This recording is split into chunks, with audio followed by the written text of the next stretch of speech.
All right, everybody, welcome to episode 4, I believe, of the Interviewed podcast. And today we have a very special guest, very good old friend of mine that I've known since kindergarten, almost a 2-decade-old friendship.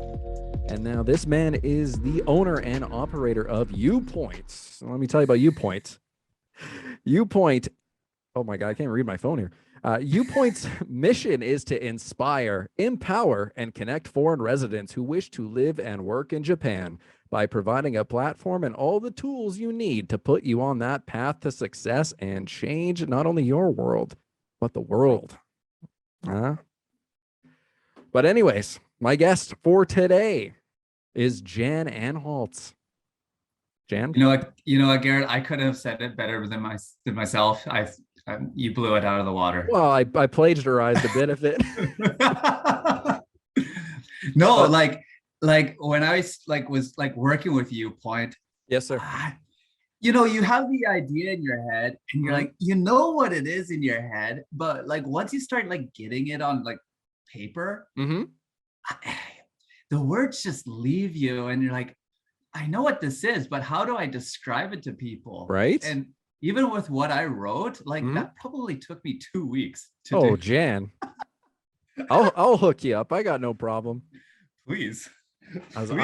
I am so proud of you, my friend. Let me just start off by saying that you are living the dream. You're living my dream. Well, the grass is always greener on the other side, Garrett. I can tell you that for sure. You have listened to the podcast, and you know it's a very anti-Canadian podcast. We're so pro-Japan over here. We're just super indoctrinated. I don't know. I'm probably at the point where I'm just like pro-people and like against all governments at this point. Yeah, no, you're not wrong. but pro-people in Japan, those are some nice people. Yeah, you know what? Like I've said it before and I'll say it again. Ever since I've been coming to this country since 2007. Yeah. Like it's a country of extremes, and I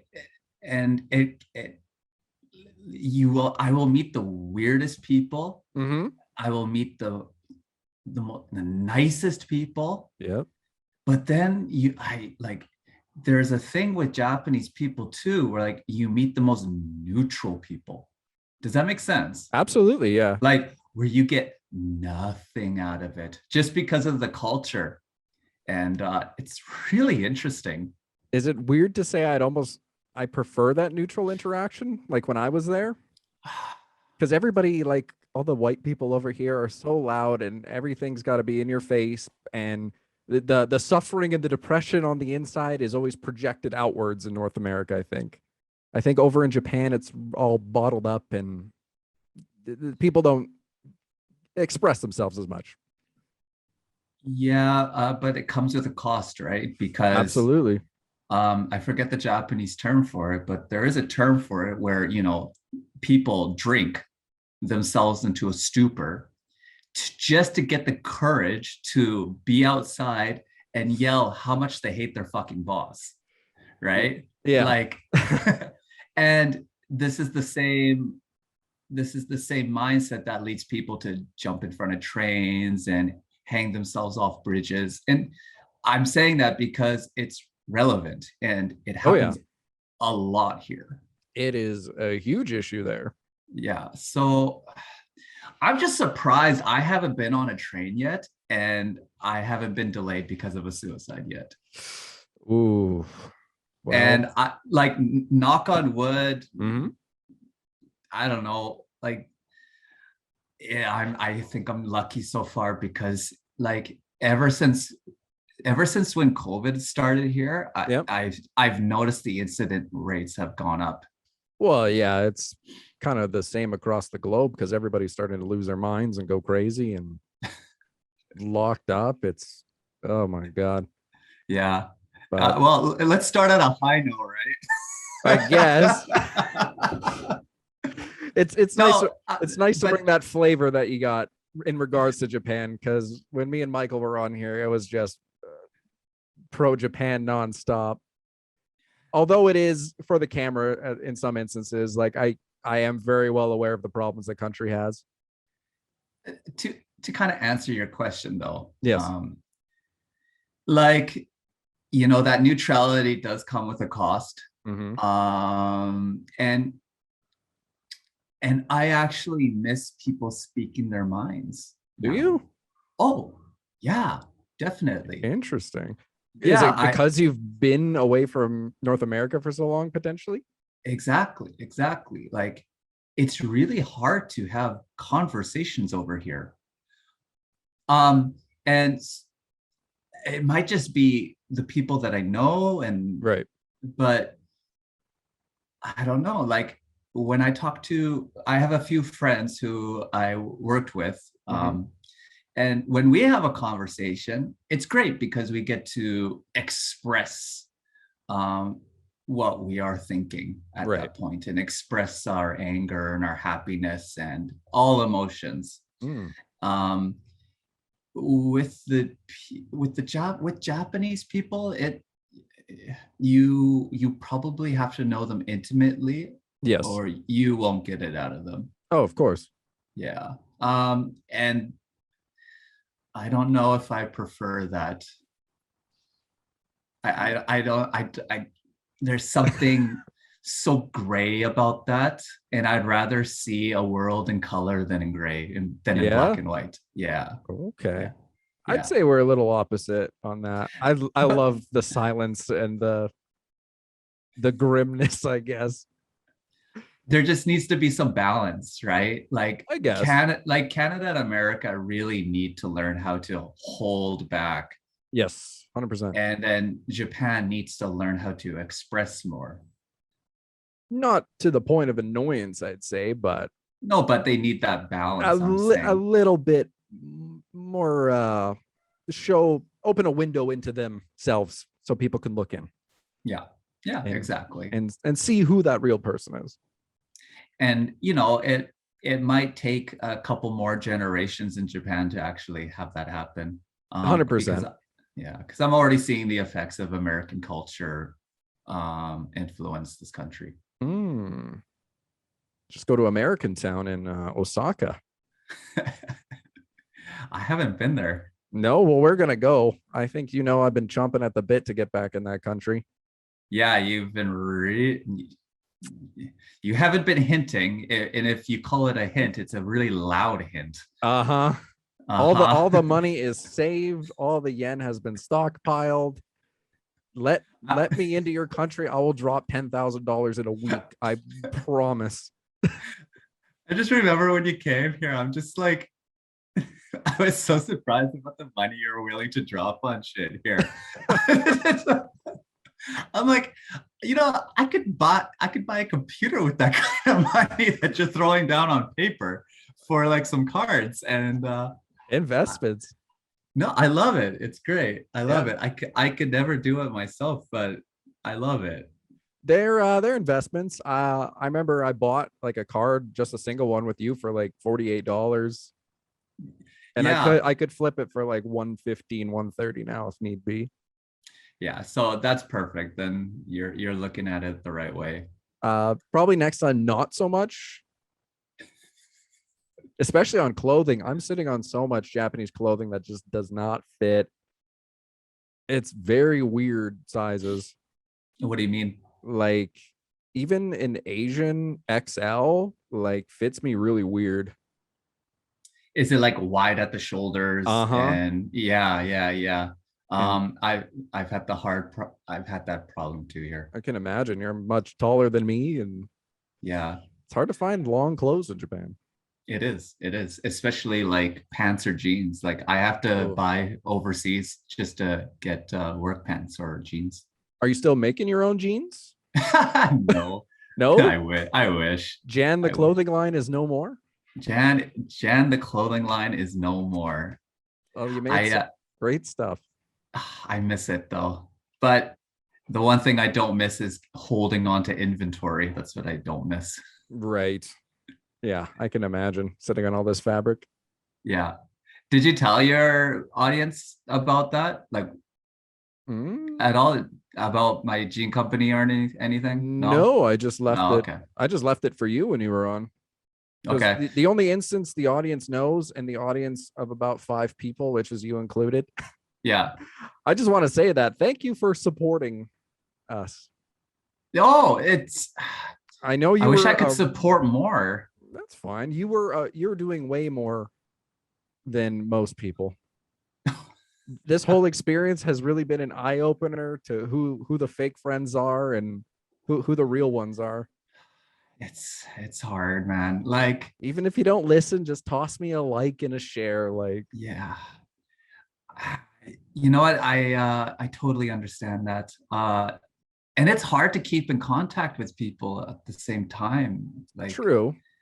But here I am with you, who's in Japan right now, I and know we're making this work. And I've like yeah. invited people that live 10 minutes down the street, and they're like, "Of course I'll be there," but like they gaslight me, and then they haven't fucking showed up. Like I go walk to their house right now and like Then set this shit up.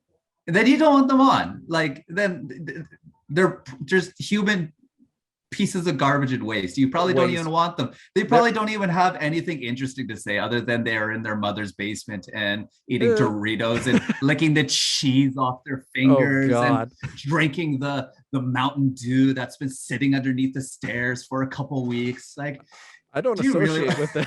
Okay. No, these are some lovely ladies. Am I making assumptions? A little bit. But you're all the way in goddamn Japan, and here you are. And same with Masaki last week. We barely speak the same language, and it still went smooth. Yeah, I saw that you uploaded that. I haven't had time to listen to it, but I really want to. You're busy. Yeah. You're busy, man. Yeah. I work too much. That's Japan culture for you. No, that's just me. You're hitting it hard? Yeah. Hitting it like I've been getting up at like 4:35 a.m. and starting my days off with like 6 cups of coffee. Jeez. And then I go to my job. Yeah, speaking of which, so like I call it leaky ass syndrome, but I don't know what anyone else calls it, but I've been having to stick tissue up my butt. Ooh. That's at work. That's such a Japan thing though. Like I've experienced that too. Like when I step outside my hotel and within 5 minutes, like I got a stain in my underwear. No, but it's because of the coffee. I know it's because of the coffee. Oh no. Like I've been drinking way too much coffee. You got loose bowels. Yeah, exactly. It's not good. But the best place to have loose bowels would be Japan.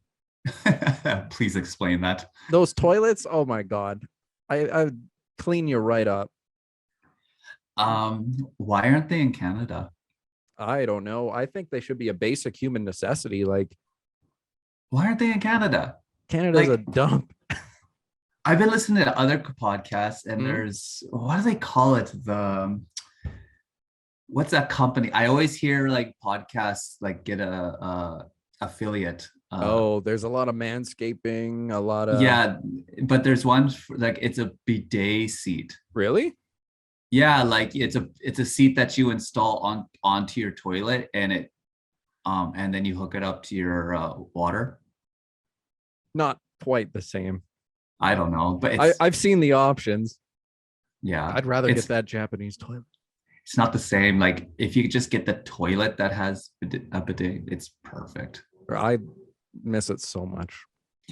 Did you see the toilets? Like, in Japan, like if anyone doesn't know about the toilet, this wonderful thing about toilets in Japan, there's the toilets that have, the back tank. At the top of the back tank, there's also a sink. Yes. At the top where you can wash your hands. Yep. Yeah. I've seen it.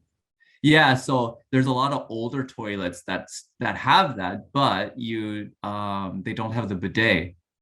And there's go ahead. Yes, so I've been using if I get those, then I use that and I put the tissue. I kind of flush the toilet a little, and then I use the tissue and then I put it underneath the water and clean myself. Jeez, man, that's rough. You gotta stop that. No, but it works. Like if there's no bidet, then Fuck. what's And he there's has luxury? Japanese toilets that are just the hole in the ground as well. Real traditional. The squatty potties. Can't do them. Never will. The squatty potties. Mm-hmm. Yeah. At least they're clean. Yeah. They don't stay clean. No? Okay, I seen them on a good day. No, if you go to like older train stations that are really busy, right? Those squatty potties they're a mess. Oh God. It's like it looks like a Klingon warship. It's just savages have gone through there. Fuck. I'll be honest. I'd give anything to shit in one of those right now. I don't care. Honestly, open your goddamn borders. You really miss it, don't you? I have never felt more myself than I have there. That's funny. I said the same thing when I came here. Why do you think that is, Garrett? Curious. What is it about? Like, say if you went to another country like Germany, like, I know you probably don't know this, but like, do you think it would be the same effect? If I went to Germany, I don't know. Or like another country. Potentially. Yeah. I mean, it's nice to open your eyes to new experiences and stuff, but yeah, Japan was just too good to me.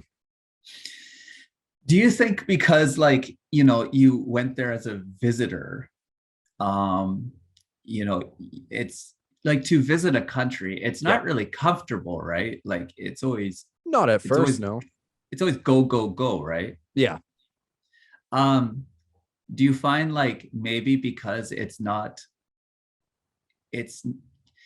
like everyday life is the same, right? You do your routine, like that routine life sets your, like it's a trail made for you. Yes. Right. Because of that, do you think, like, what I'm trying to say is like, because you make your own path when you're doing your traveling, that is what is really happening, is that you are opening yourself up to new experiences. Yes. Thus, you're feeling more like yourself. I guess so. I do know if I lived there that I probably would struggle for a bit. Because the first year here, I was exactly this, like what you were saying, like I was opening up. Yeah. The trail was not set. It was extremely difficult, but like it was so empowering at the same time. But now I'm almost at my I'm almost at my third year here. Yeah. And I'm in a routine now. And I'm feeling like the same Jan that was living back in Canada. It's to be expected, of course. Right. And I'm not liking it. No. Well, no. Everybody gets homesick, and I don't know, just being a human being is a very stressful task. Because your brain changes so much and whatnot. Because I know I would get to that point too. Like I'd be living in Japan, and then I would get to a point where I just hate it. And then you come back home, you're loving it. Years pass, you go, I need to go back to Japan. I miss it. Yeah. It's hard to be happy, I guess, is what I'm saying. Yes, it is. Yes, it is. Because things change, situations change, but I don't know. I think I could put in a couple good years in Japan. Let me ask you this. So say if, once you, like say if you tried to get out of your routine in say where you live. Yes. Like experience your area as it were a foreign country. Yes. Do you think you would probably be happier? In my area? Like there's like junkies dead on the streets. The neighbors over there, they don't shut up.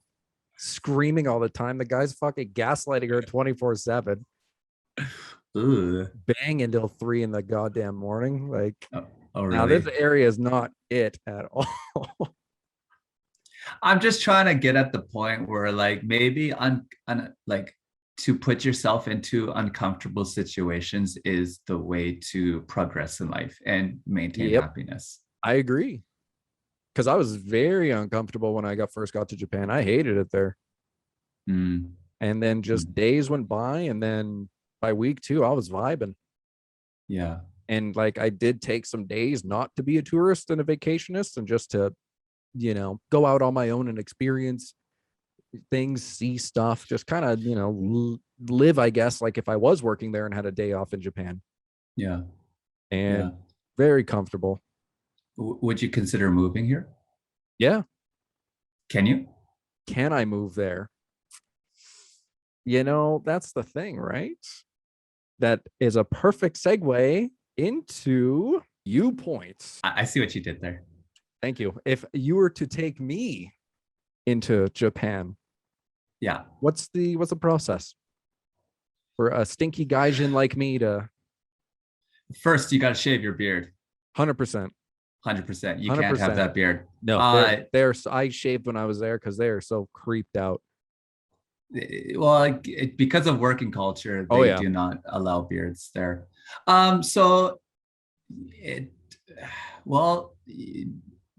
First, do you have a degree, a 4-year degree?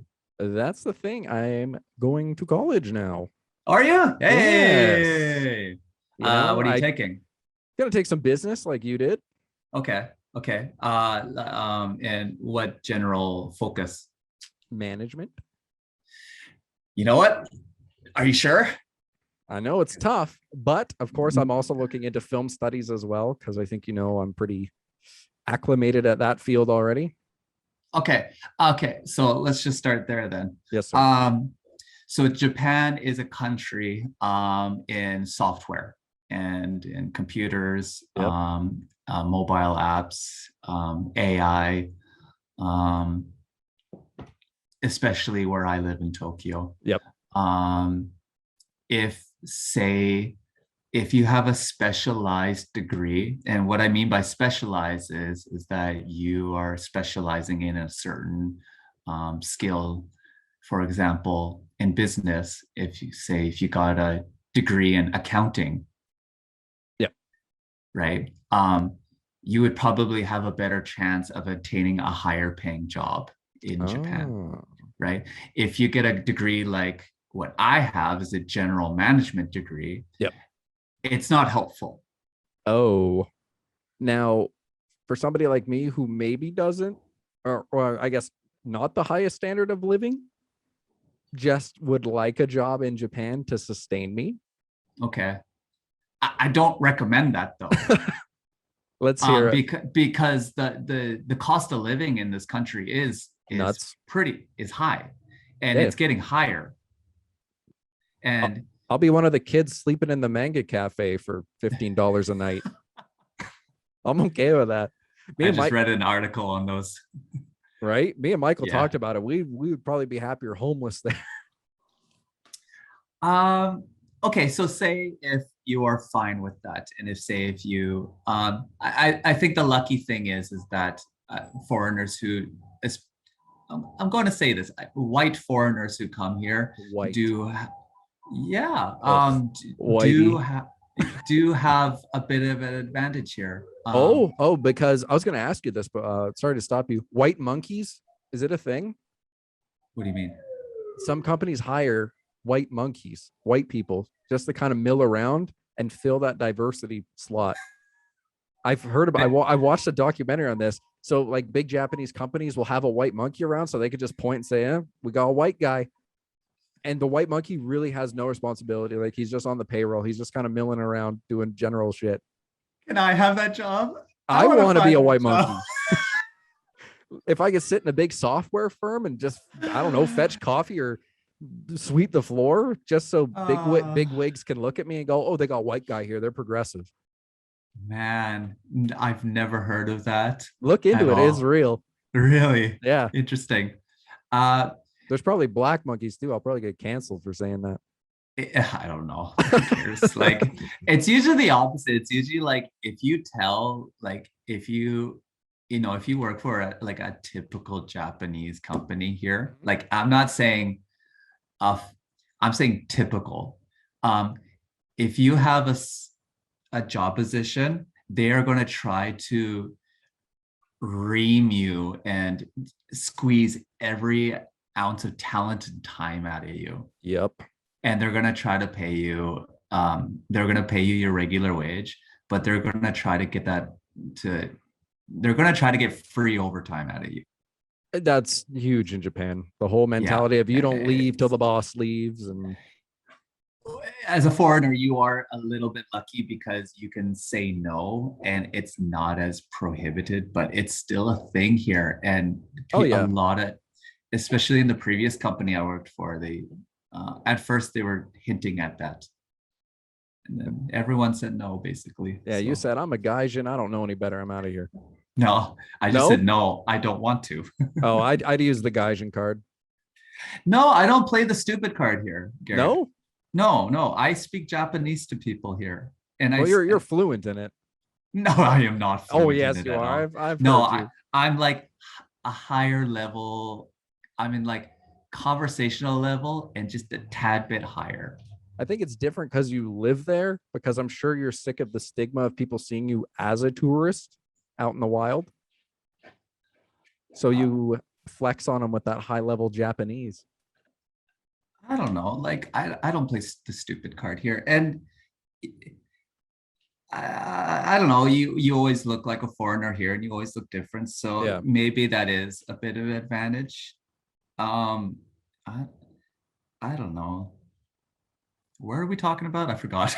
Yeah, I lost point. Okay, so let's get back to the point. So okay, all right, I'll do a hard reset here. I've completely ruined this shit. Okay, so you got your 4-year degree basically in whatever you're taking. I say maybe get something with a more specialty, such as accounting. Okay.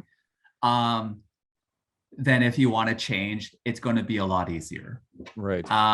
Next is finding a company to work for. The easiest job that you can attain here is a teaching job. That's what I did. That's what I want. Does any degree suffice for that though? Yes, any degree. They don't care what degree you have. A degree in pottery. Yes.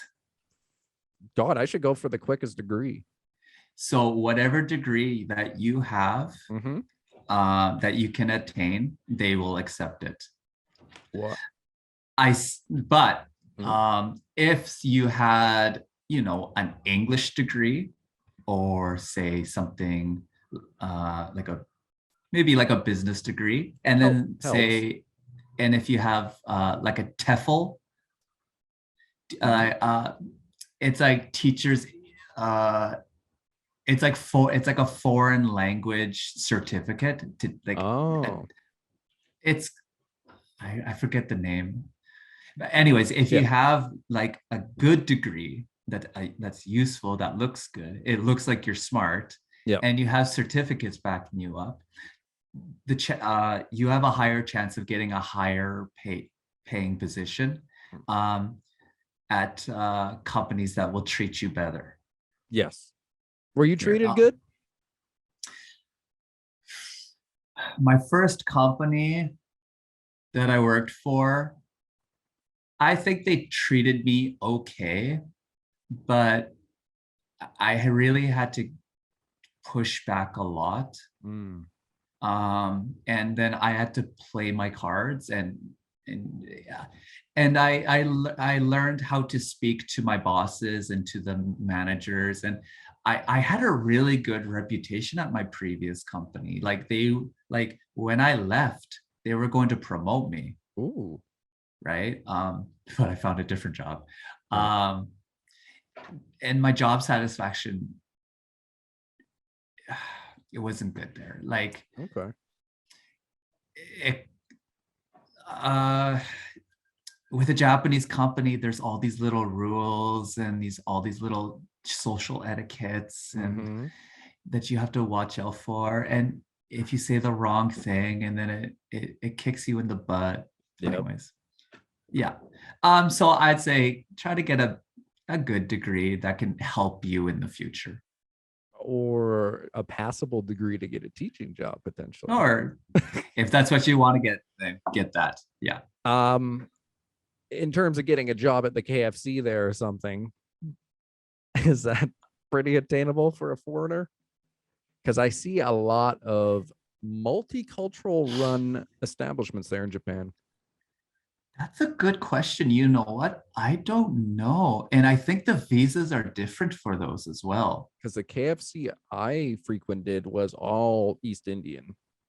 Yeah, yeah. A lot of the fast food and convenience stores have a lot of East Indians, and other backgrounds, people with other backgrounds working.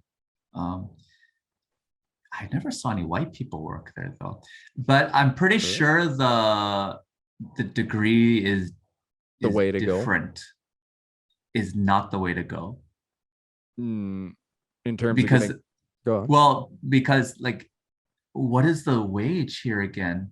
I'm pretty sure the wage is extremely low here. Like they pay minimum. And that's probably less than Canada, I would assume. Ouch. Yeah, so to have a teaching position is a lot more lucrative because you are above minimum wage. I think that's kind of the play I'm anticipating. Yeah.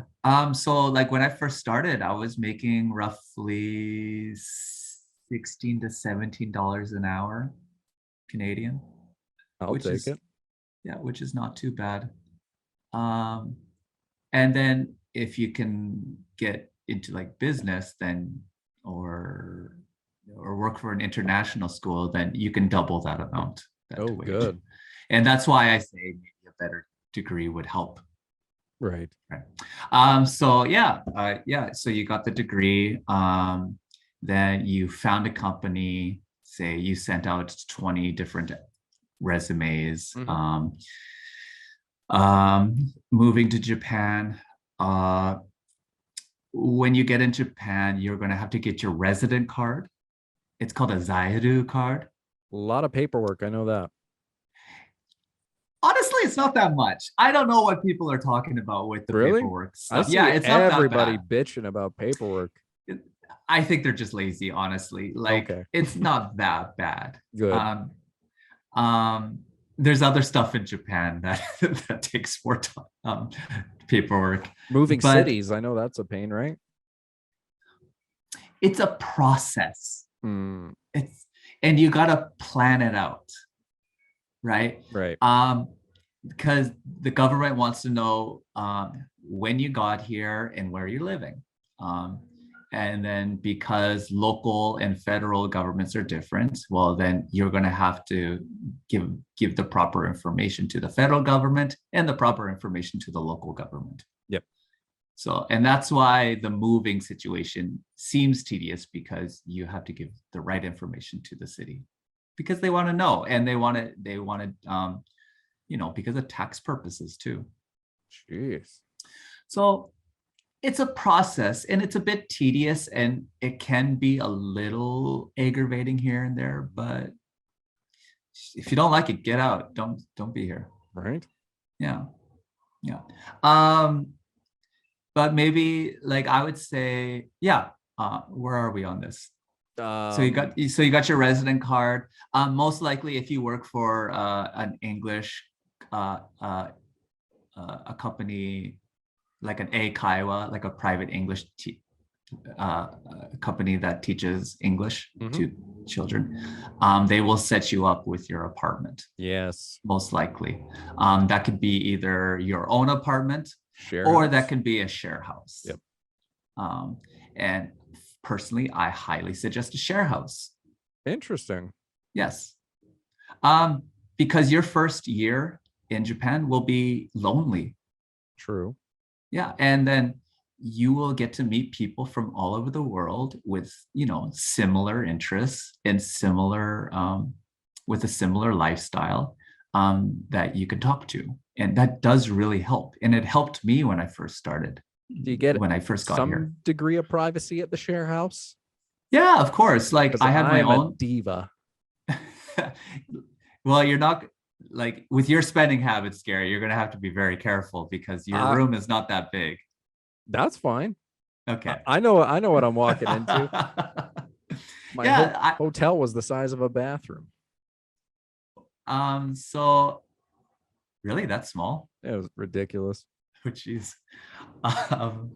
Yeah, like I had my own little room with my own little mini fridge and my bed, and I had internet, an air conditioner. You were making beats in there. Yeah, and then I started learning how to DJ in there. And yeah, and then if I wanted to socialize, I would go downstairs and just socialize in the common room. And we would buy, let's just say I did a lot of drinking. And a lot I of love it. socializing. I do a lot of drinking already. And it's highly recommended. Highly recommended. Hell yeah. That's why I want to go to Japan. Yeah. And it's cool to meet foreigners, like other foreigners. Yeah. I'm just worried if they're going to be too much, you know? No, that's when you just go back to your room. I guess, yeah. Right? Like it's just balancing it. I just want to like everybody, you know? Yeah, I want them to be in my good books. Yeah, but it's possible. I don't know. I wasn't convinced on a share house, but I kind of am now because it just makes sense. And then maybe like these are people who can hook you up with different jobs and, you know, or different building context. Yeah, and that's really important. It's really important. Now, for you, Point. Yes. Are you housing people? Did I read that right? No, that was no. Okay. Okay. So the idea of Viewpoint is that I want to create online tools. Yes. That will support and assist foreigners living in other countries. Okay. Not only in like the focus will be on Japan first, but I do want to expand this out into other countries. Sweet. For example, right now, we're in development process of creating 2 apps, mobile apps. One mobile app is to connect foreign residents to bilingual businesses, hospitals, clinics, and professionals that can serve foreign residents. Yep. There's an irony in Japan when you do your Google searching. Say if you need an English-speaking accountant. Mm-hmm. So there are a lot of businesses a lot of professionals who do speak English, but they market that in Japanese. Oh, does that make sense? Not helpful. They will say that they can speak English in Japanese towards Japanese, essentially. Yeah, so it doesn't come up in the Google search if you do it in English, or if you did it in French, or if you did it in another language. You would have to search in Japanese. And if you have low-level Japanese, that can be quite difficult. Yeah. So that's what I kind of want to fix, is I want it to be easier for people to find hospitals, clinics, schools, and any other locations that can help serve them. That's a great market you got there, Jan. I mean, you're going to be essentially the English hub for this kind of thing. I kind of look at it as a hub, or I would say a hub, sure. Just a network of tools and everything you need, and you don't have to search in Japanese to find it. And I know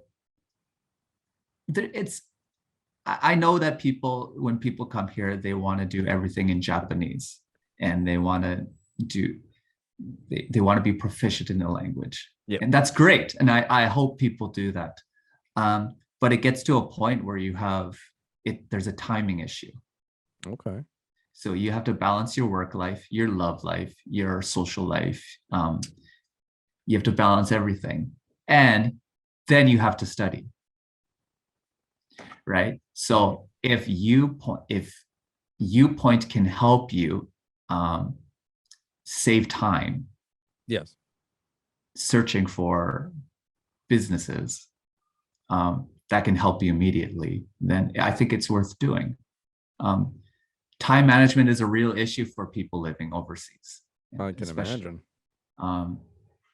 So especially if you need help with documents, or if you need help with buying a house or buying an apartment, or, you know, anything, changing residence, or getting a dog here is extremely tedious too.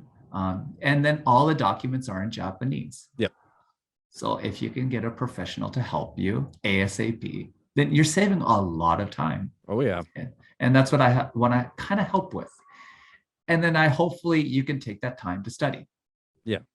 And then get to a point where you can do it yourself. Yeah. I like it. So the other app we're developing, I kind of want to release these simultaneously. Okay. Did I say that right? Yeah. Simultaneously. Is a translation app that scans documents, and then say if you're scanning a Japanese document and you want it in English, that the document that you will scan will turn into an English document with the same formatting and layout. Good. But it's a very tedious process with AI involved. So Google Translate does a bit of that. Yeah, but and Google it's iffy. It's iffy. It's still a work in progress. But I want the feature of taking a document and making the same document but in another language, and relatively still keeping the layout the same. I like it. And I want this created because as a foreign worker, like I said, it's a time management issue too. You have a Japanese document, you have no time to translate it with your phone, and there's no one there to assist you. Well, here's a tool that can help you. And then you can get that document printed, and then you can have that simultaneously with your other document. And hopefully that helps. You're going to be the gatekeeper of gaijins. Hey, don't use that term. That is a terrible term to use. Is it? Yes, no, but who cares? Exactly. Don't give words power. I hear it. I hear it all the time over there. From other foreigners? From other Japanese. What? I got called a baka gaijin. Some guy at the karaoke joint was trying to rip me off, and I knew what he said. Yeah, but you were in the red light district in Shinjuku, weren't you? Kabukicho. Okay, so of course you my home away from home. No one says that.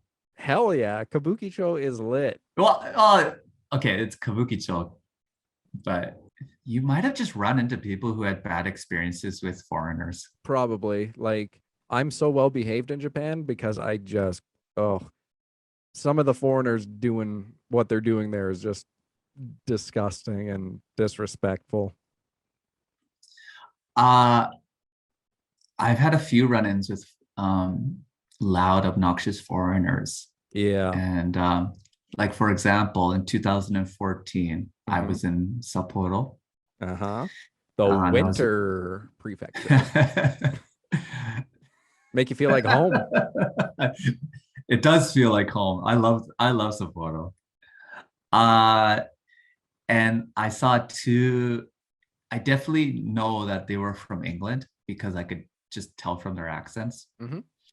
And they were like obliterated. They were so drunk, and they were harassing one of those cute maid cafe girls who are advertising on the streets. Those girls got enough on their plate as it is.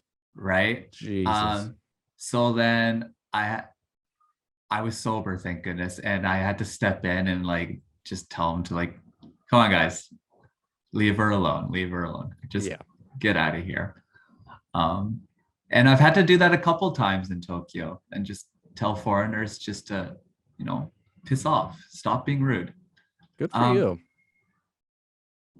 I don't know, like I live by the golden rule there, Garrett. Treat others how you want to be treated. That's right. true. So that's my only guide in life. Oh.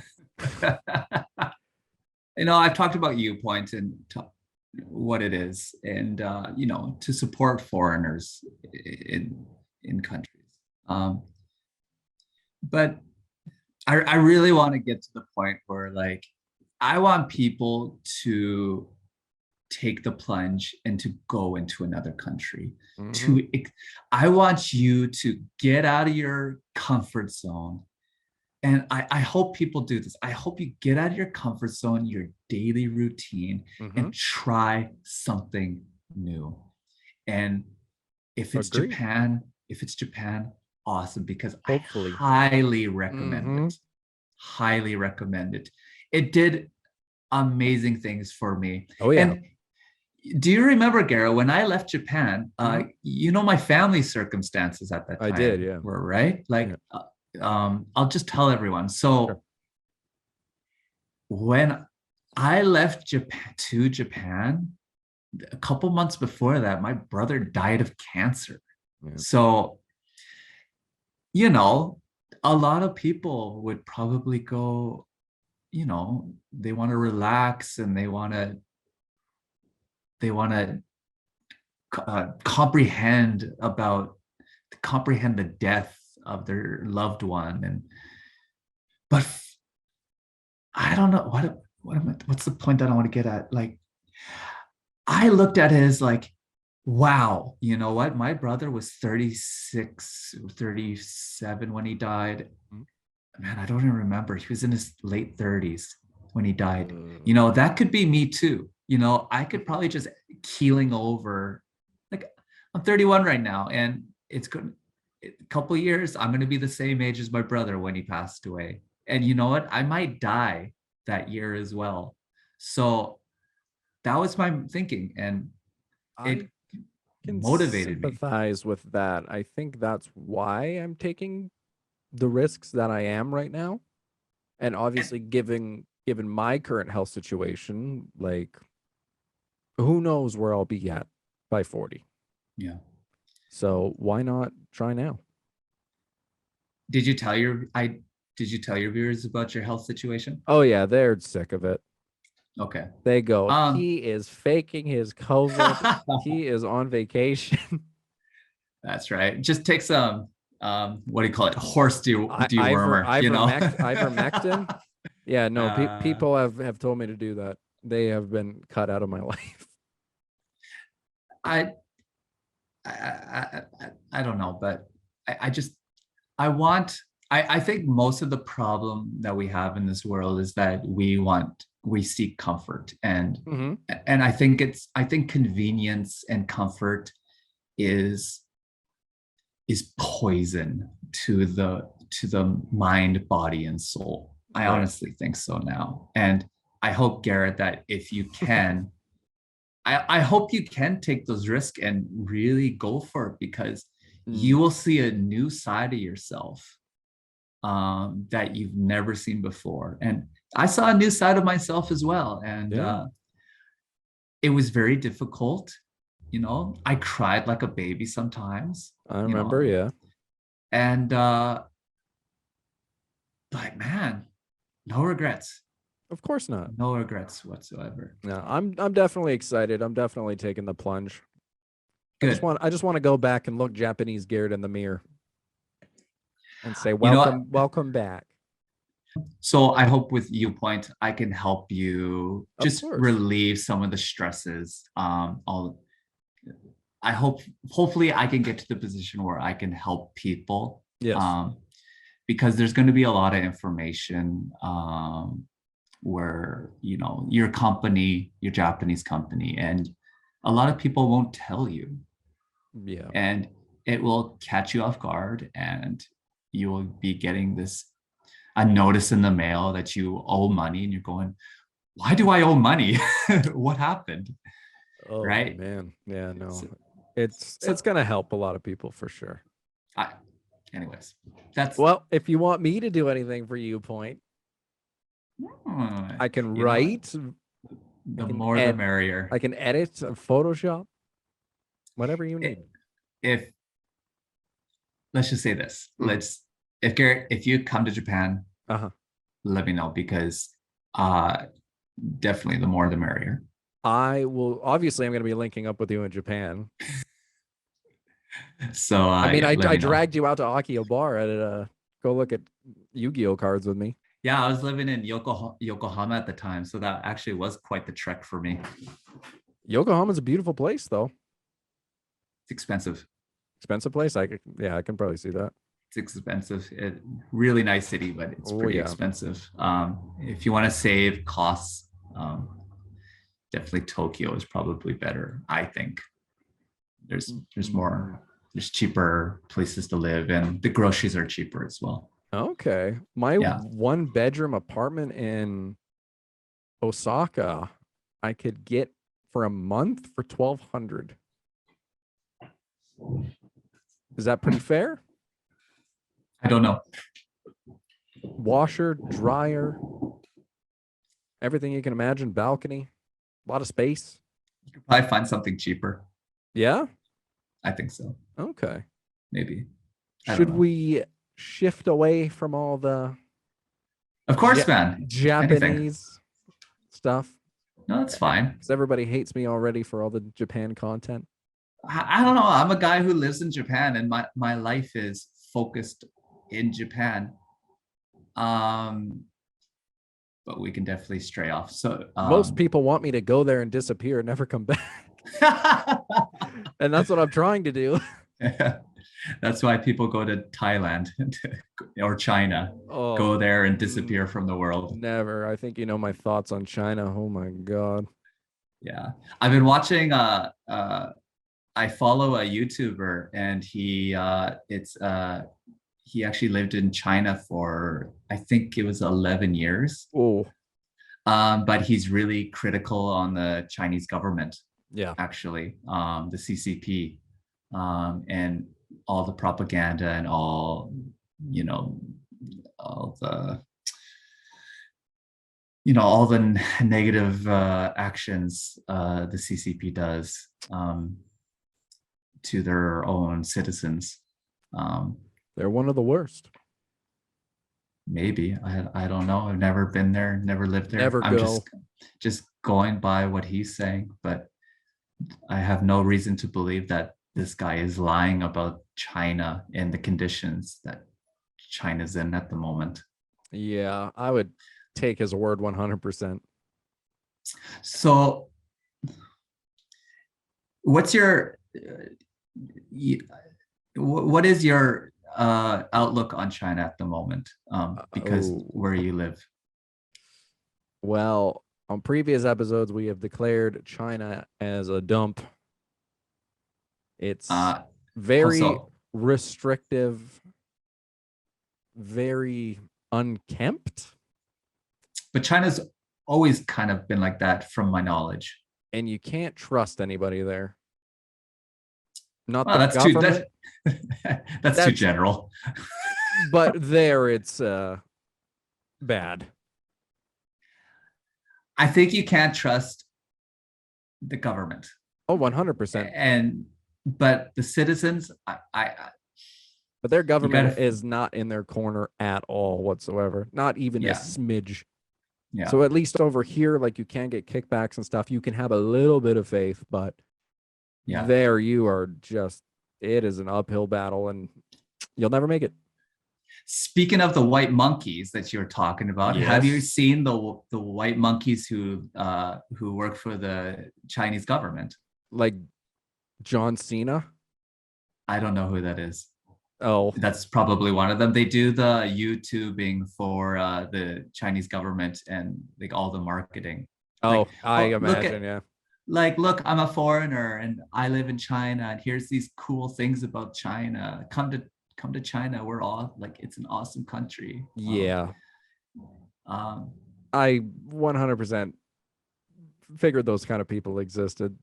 Chinese sympathizers. They're just taking a paycheck. Maybe Japan needs that. Yeah, me. Shave first. Oh, 100%. And I'll be wearing long sleeves every day. Oh yeah, because of your tattoos. That's right. So, yes, sir. I hope that becomes normalized here. I really hope the Olympics was going to be the thing that broke the camel's back on that, but you didn't really have an influx of Olympians in the cities due to the pandemic. Yeah, I see more and more tattoos, but just because of the older generations, it's still a taboo here. Yeah, it will change, I think. That was probably the only one positive that could come out of the Olympics. And that was another thing I had on the list to talk to you about. The Olympics. Yes. Waste of time, waste of money. Agree or disagree? Waste of time, waste of money. In general, of course, I'm going to be extremely biased here. I don't like the Olympics. Me neither. I don't see any reason why we should have the Olympics. I see more productivity out of mixed martial arts and like kickboxing, and I see more out of that than I do out of the Olympics. Is it a waste of money? You know what, at this point, I'm going to have to say yes, because it's very rare that a country actually makes a profit out of the Olympics now. And I was reading an article, of course, is that the Japanese police? No, it was it was contract workers. Oh, I just heard a siren going off. Yeah. Oh, out of my window. Yeah. I live near a hospital, so there's a lot of ambulances coming in and out. Yeah. But the point I was going to get at is like the illegalities of the Olympic Committee, and the poor conditions that contract workers had to work in, even in Japan. Man, I wish I remembered the article's name, but even I was shocked. I think I sent one to you, or we shared one mutually, because I was on Facebook bitching about the Olympics, because I'm like, there goes my fucking vacation. I wonder if that's the same article that I was reading. Just the amount of contract workers that were just subjected to potential infection and poor working conditions. Yeah. And that actually got me into Reddit. And then I went into I went into Reddit and I was reading about it as well. And it was nice hearing from people on the ground floor there. And Japan was kind of in the right too, because I know they were kind of like, okay, like we don't want it anymore. Like we'll throw our hands up. Like there's too much shit going on right now. But the IOC, the Olympic Committee, pushed them and bullied them, and just made things so much worse. I mean, that the IOC head, the fencer guy, was just a dickhead. Yeah. And then he broke quarantine, milling around the city, popping up in Kabukicho, and I heard that too. I don't know about that, but I don't. I think it hurt your guys' country quite a bit, because I know infections just skyrocketed after that. Yeah. And you guys didn't have a vaccine at that point. A vaccine readily available. I think they were still in development at that time. And they were just pushing them out to senior citizens maybe at that point. Like nothing came out of it. Like I couldn't tell you one Olympian's name that won a medal. I forget the names, but I remember hearing two stories about two upper management or other two people who are part of the Olympics, when in the news that they were saying extremely sexist things. What was it again? Well, and then they lost their positions because of that. Oh boy, there was a lot of that. Like I I caught so much flack because I'm always running around like Japan number one, superior country, like nothing can touch them. You guys shit the bed so hard. Like it's hard for me to defend like the Japanese composer who did the opening ceremonies like comes out like 2 weeks before saying he like bullied disabled kids and made them eat poop That guy was psychopathic. and locked That's them in like exercise equipment and stuff. And then the two gentlemen you were talking about, it yeah. was just so much shit coming out of Japan, and you guys looked horrible.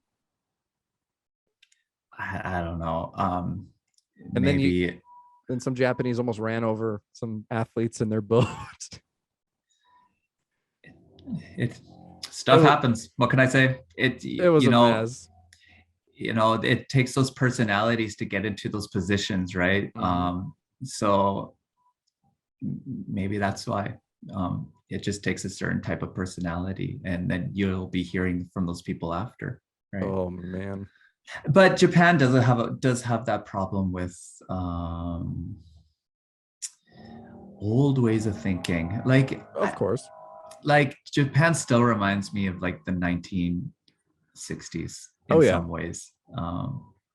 Socially, even like fashionably, like in like I even like because I study fashion, Yep. and as I look more closely to what's popular, and me and my girlfriend were just talking about this too. Even the popular styles are still very traditional, and like the type of features that they want the girls to have, and the Yeah. hair and the clothing.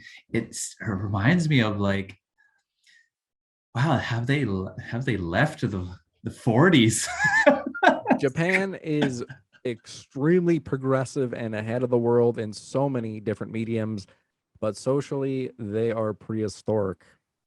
Are they ahead in other ways? I don't Oh, I know. think so. Technology, What where? travel, like Like, getting around Japan is mint. Like, where else can you find that in the world? but that's not I think that's not really well, of course, with the bullet trains, that's a te, of course that's amazing technology, but And that's been around for decades. Like the fact that we don't have one of those anywhere else. yeah, but I think Japan is superior. I don't know if Yes. they're superior technologically, but I definitely like in the ways of customer service, Yep. That's that's huge. far superior. But I don't think they're technologically You advanced. don't think Like, they're a tech giant? no, I think they're losing that position because of their old way of thinking. Like Who are they Japan losing to? to, well, Japan seems to be stale in Hmm? my, yeah, like we're looking at America and we're looking at their reinvigorating space travel. Yep. And when it comes to the privatization of space travel, well, that brings into new development into AI and Hmm. um, maybe like composite materials and fuels. Um, Japan doesn't have the mobile industry like anymore. Like they were the ones that were very progressive in mobile technology Right. when in the flip phone days. Like their flip phones were amazing back in the early 2000s. Do you remember their flip phones, Garrett? Hmm. I Like they were had way a ahead of their time. few Japanese like exchange students like show up to Walmart with those flip phones, like looking for accessories and cables for them, and they were just miles ahead Yeah. of what a flip phone we had here. But they've now they're just using iPhones, yeah. Apple, Android, and they're they're standard now. I don't see progress in this country. No? No, like um Who do you think's ahead of them?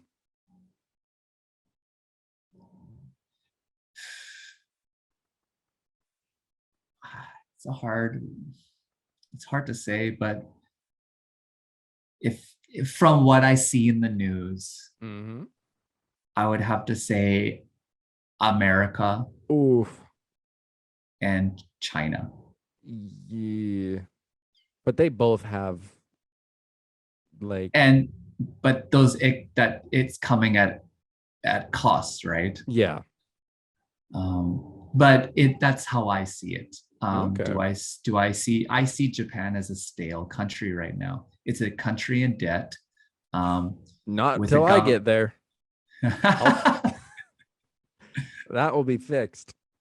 um, and it's a country that's making. It's hard, but they're making. In my opinion, they're making wrong moves. Interesting. And they're struggling to globalize. Yeah, that's always been an issue. So I think once Japan starts to globalize more and progress in certain, maybe in certain technologies, maybe they can get rebooted. But I'm not seeing it. But that customer service, though, you can't argue with that. Customer service is prime. Mm-hmm. Uh, you know, if even if a train is 10 seconds early or 10 seconds late, Yep. they will apologize for that. I know. But there's a reason for that, though. Especially, and that happens in Tokyo in particular. Tokyo is such a large country that it relies on Yes.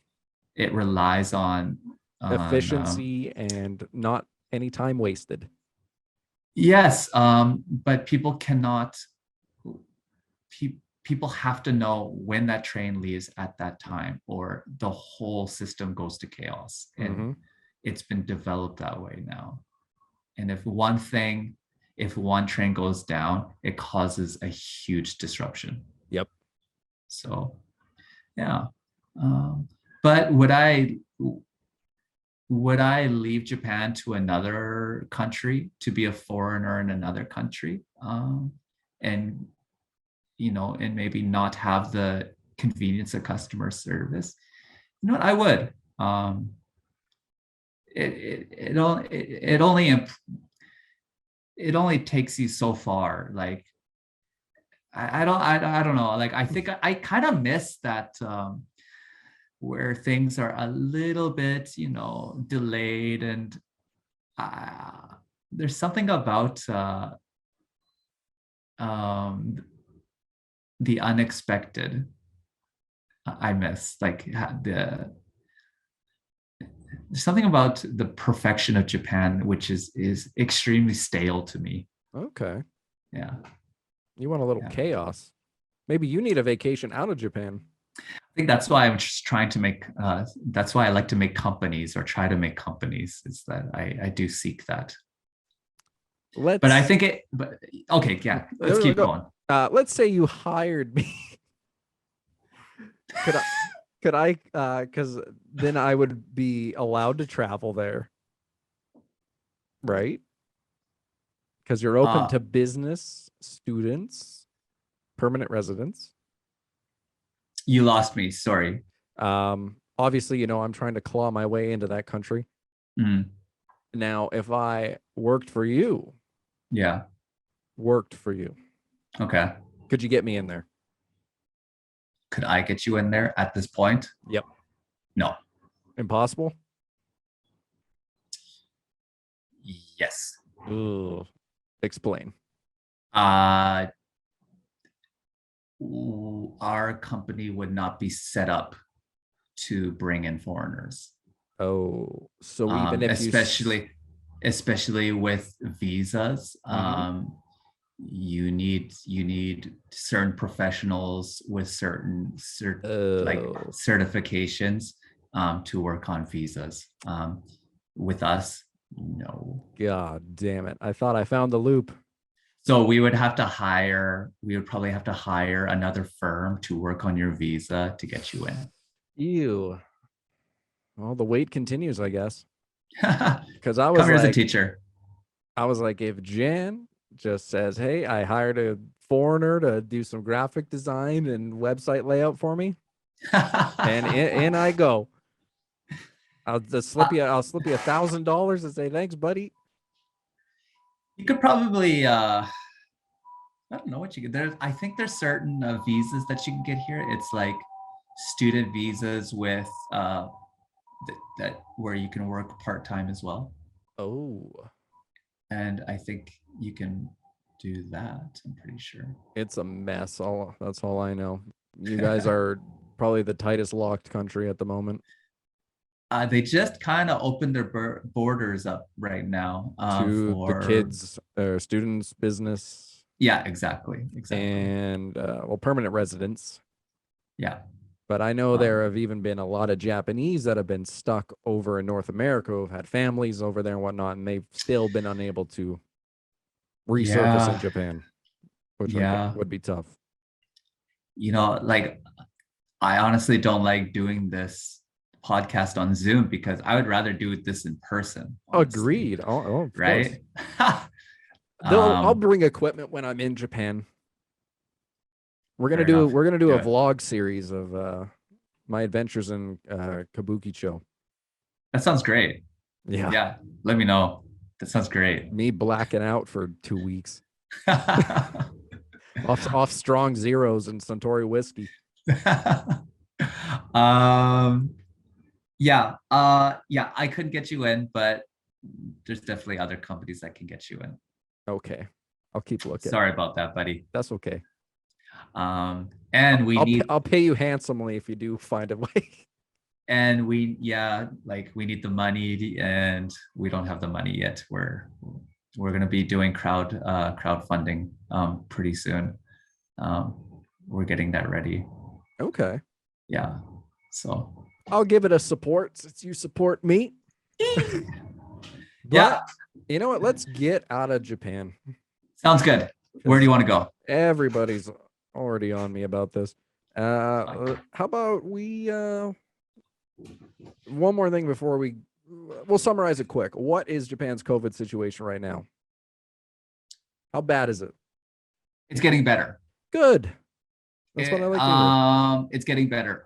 There are less and less people, especially in Tokyo, who are contracting COVID. Good. I'm pretty sure there are still deaths, but I'm pretty sure because of certain health situations and ages, if you're older, because of those factors, I think that's why people are dying from COVID. But I think healthy people aren't. It's getting better. Good. And I only see this country getting back to normal. Hopefully soon. Hopefully next year that this country can find some normality in everyday life. Like, for example, like they just lifted the restrictions in Tokyo, so people can go out and go to the bars now and go to izakayas, which are the pubs. Yes, sir. Where you can eat amazing food. Oh yeah, grill your own meat. And that's people can do that now, which it's amazing. I love it. Good. I see some life perking back into Tokyo, and hopefully there's more. Well, let's hope so. Yeah. But let's get out of Japan, because now I'm all depressed. I can't go to an izakaya. Okay, so where do you want to go? I'll go eat some Kobe beef again. You can come with me. I can't even afford that. Damn. I can't even afford that. Well, that was, I guess, the Japan segment, and let's talk about a little about how we met. Yes. Kindergarten. Was it kindergarten? It was kindergarten. Do you remember that? Vaguely. Vaguely? I don't remember that. I don't know. I don't think so. I don't think it was kindergarten, Garrett. Yeah, I have our old books. Me and you really? Me and you are in there, yeah. In the same kindergarten. Uh-huh. Really? Yeah. Miss Pisey, I think. Yeah. Yeah. Yeah. We were there together. Jeez. Wow. Adolescence. Yeah, we were there. I thought it was grade 2 because I got held back in grade 2. How do we do kindergarten then? See, that's why that's why I'm surprised because how old are you, Garrett? 30? Yeah, I'm 31. So I was 1 year. I was 1 year ahead of you. Did you go right to grade 1 after kindergarten? Yeah. So I don't know if we met in kindergarten. I'm pretty sure we met in grade 2 because that's when I met, all, the group of people that we know now, right? I'm pretty sure it's grade 2. I gotta dig that up again. I was so positive. Like it's a little green scrapbook and it's got all of our pictures in it, and you are definitely in there. Is this interesting for people? I don't care. I have like 4 listeners and you're one of them. So everyone. So Garrett, ever since I can remember Garrett since elementary school, Garrett has been the same guy since elementary school. With I'm going to have to I've known Garrett to love wrestling since elementary school, and he's been consistent. Yes, sir. It's amazing. A lot of people who get into that kind of stuff, they go in and out, but Garrett has been that one guy who's been steady. And that's the one thing I love about you, Garrett, is that when you find something that you like, you just stick with it. And yeah, I love that. That's great. I appreciate that. Like, especially your personality in middle school. Like we definitely melded in middle school. We were pretty tight in middle school, me and you. We were. We bonded over a lot of music. We did. And that's the uncomfortable phase in one's childhood is middle school. I had a blast.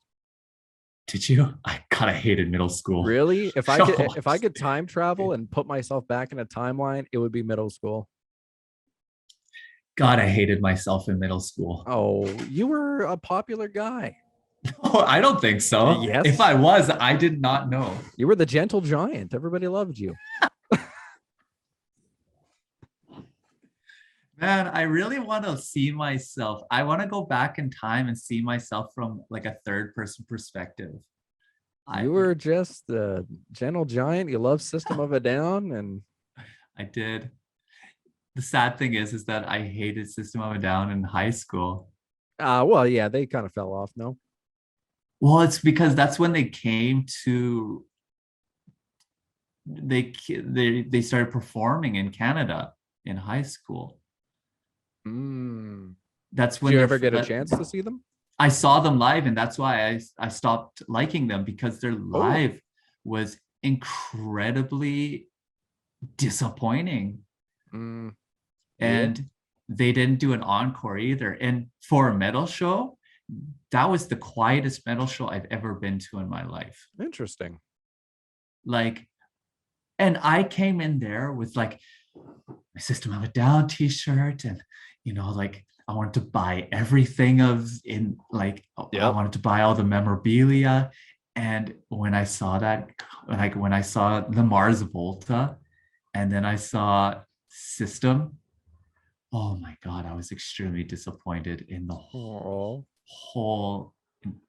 concert was a disappointment. And it just killed it. I tossed my shirt after. I said, I'm done. Wow. Yeah, it cut you that deep. And I used to play System of a Down on guitar. Oh, absolutely. All the time. So I was huge. And I still love their albums. Like, I love their albums, but I lost that. Yeah, I lost it. That love. Anyways, we should kind of switch this over from that to mental health. And I think this is a very interesting topic to me at the moment, because I'm currently dealing with my own mental health, and how to interpret my thoughts and to fight against my thoughts. And um, do you think mental health is a problem that has not been addressed yet?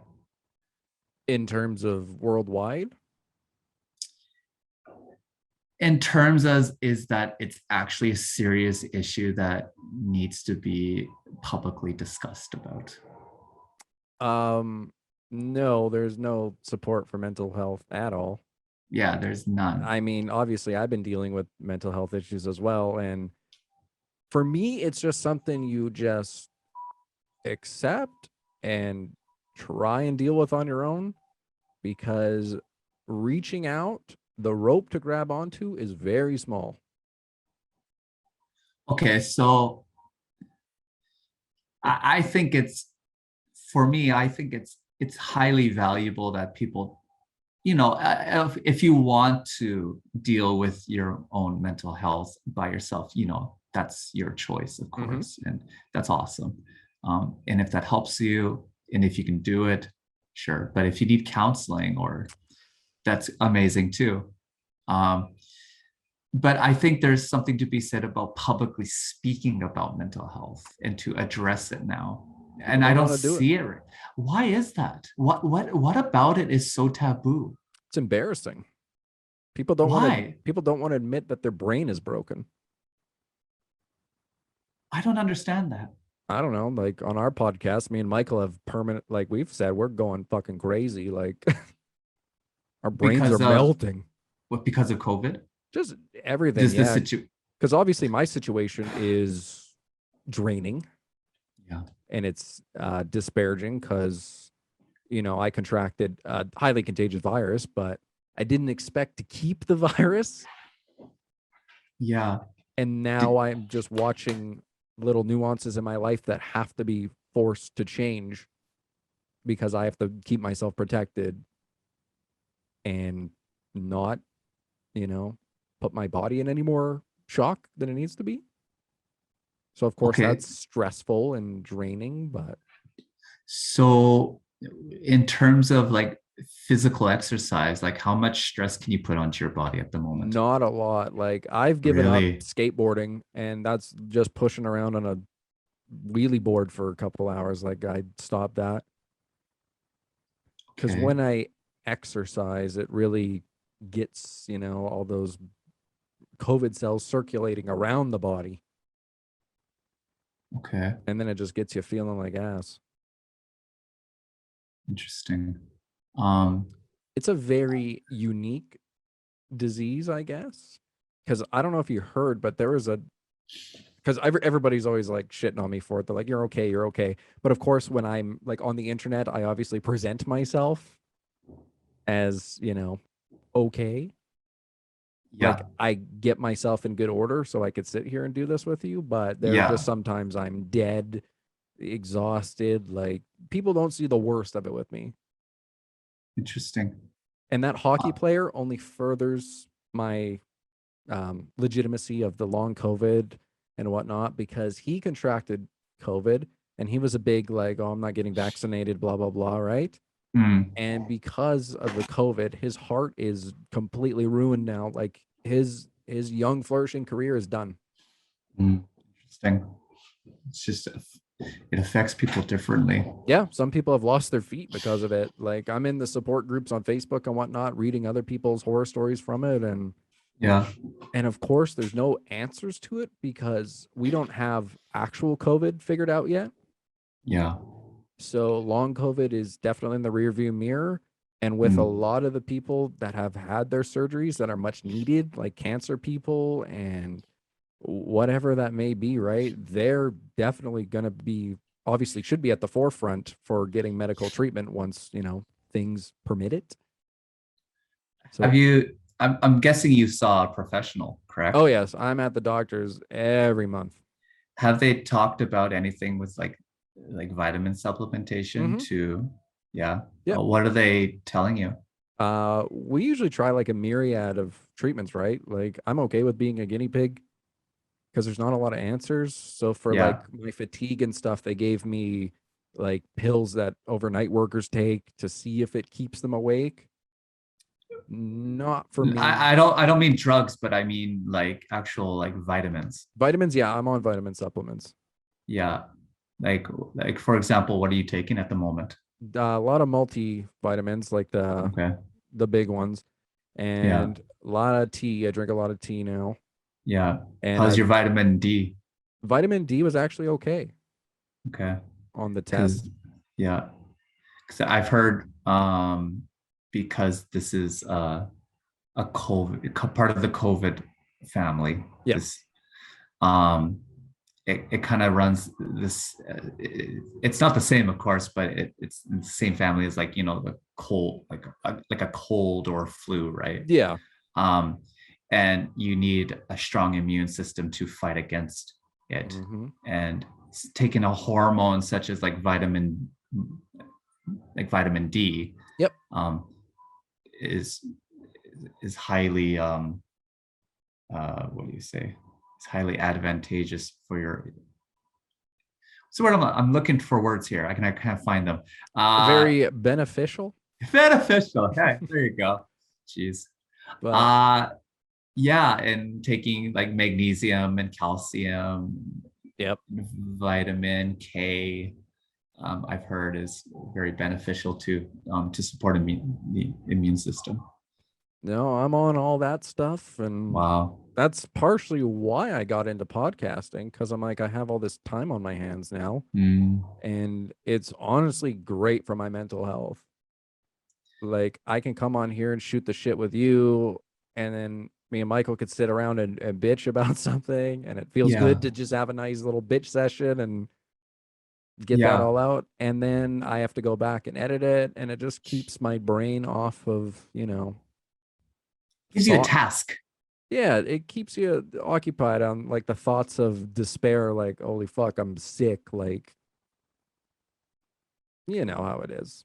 Yeah. And I'm sure you had to do that too in Japan, because I know you were having a rough time at one point. Like, you were pretty emotional on social media and whatnot, but Yeah.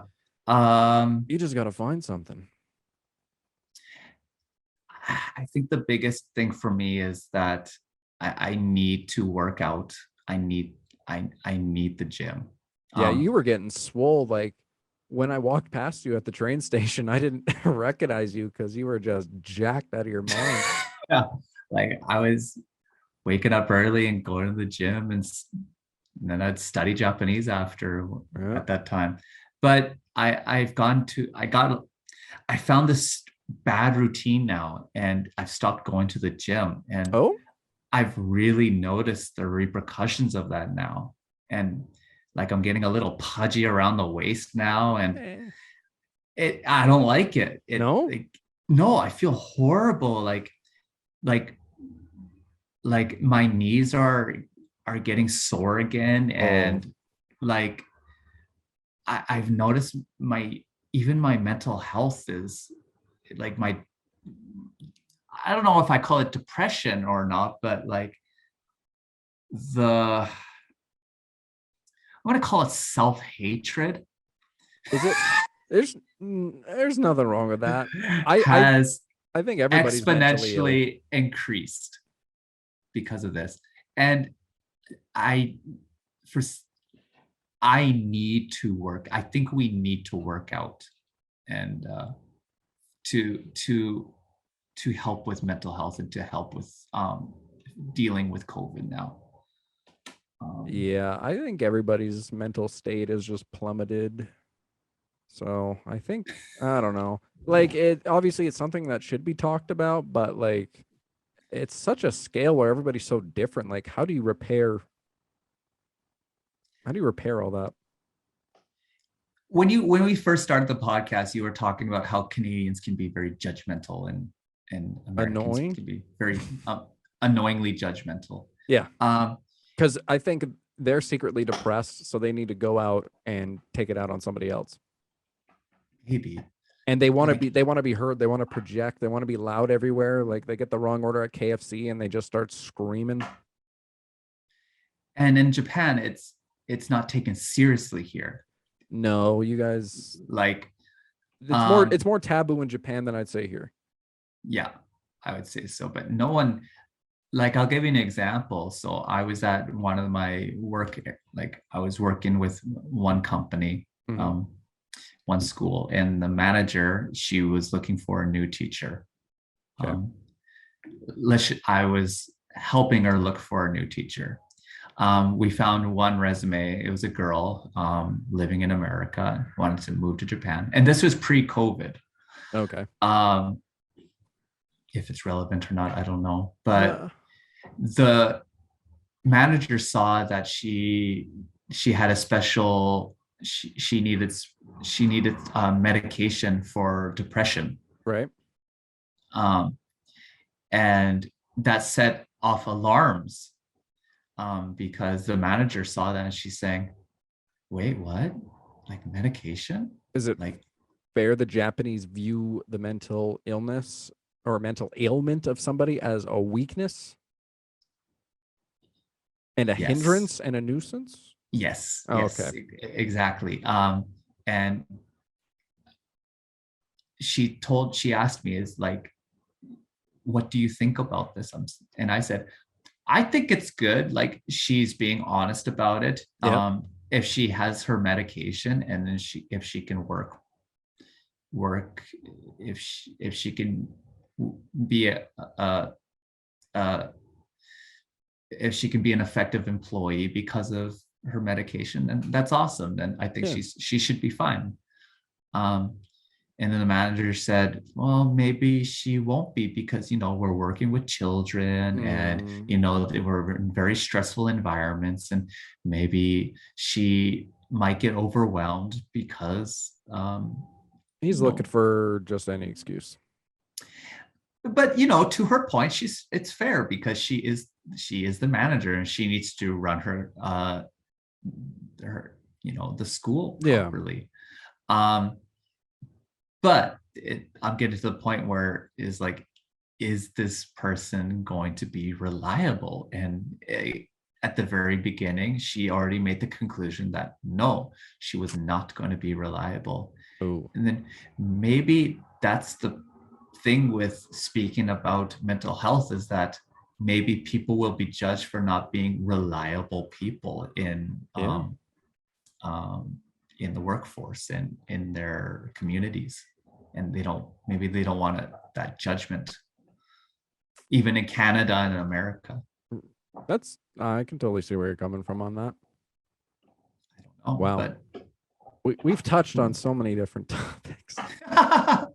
Hey, when you talk to me, you'll talk about 20 different topics. Right? Man, oh man. Yeah, this will have to be I'll have to split this into 2 parts.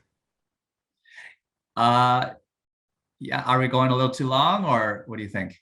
A little long, yeah, but I can split it into 2 parts. It's no worries. Okay, yeah. First part will be all the Japan stuff. Then second part will be after. But it's just great talking to you, Garrett. Like, it is. I appreciate your kind words you said earlier. I've gotten that compliment from a few people that have seen me after years. And they've said, Garrett, I don't want you to ever change. Yeah. Just be you.